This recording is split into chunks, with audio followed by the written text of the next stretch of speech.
ഓം ശ്രീ ഗുരുഭ്യോ നമ. തിരുനാമ മഹിമയെക്കുറിച്ച് അമ്മ പറയാത്ത സത്സംഗങ്ങളില്ല. എത്ര ജപിച്ചിട്ടും തങ്ങൾക്ക് സമാധാനം, സന്തോഷം കിട്ടുന്നില്ല എന്ന് വിഷമിക്കുന്ന മക്കളോട് അമ്മ ഒരിക്കലരുളി, മക്കളെ, നിങ്ങൾ ഒരു വശത്ത് നാമജപമാകുന്ന മധുരം വയ്ക്കുന്നു, മറ്റൊരു വശത്ത് നാമാപരാധമാകുന്ന ഒരു കൂട്ടം ഉറുമ്പുകളെ കൂടി സൃഷ്ടിക്കുന്നു.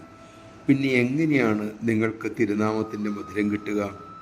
സജ്ജനനിന്ദ, ഗുരുനിന്ദ, ശാസ്ത്രനിന്ദ, നാമശക്തിയിലുള്ള ശങ്ക, സംശയം, നാമജപത്തെയും മറ്റു പദ്ധതികളെയും തമ്മിൽ താരതമ്യം ചെയ്യുക, അർഹതയില്ലാത്തവർക്ക് നാമം ഉപദേശിക്കുക, അശ്രദ്ധ, വിഷയാസക്തി, അഹംഭാവം, നാമങ്ങൾ തമ്മിൽ ഭേദബുദ്ധി, ഇതൊക്കെയാണ് മക്കളെ ആ ഉറുമ്പുകൾ.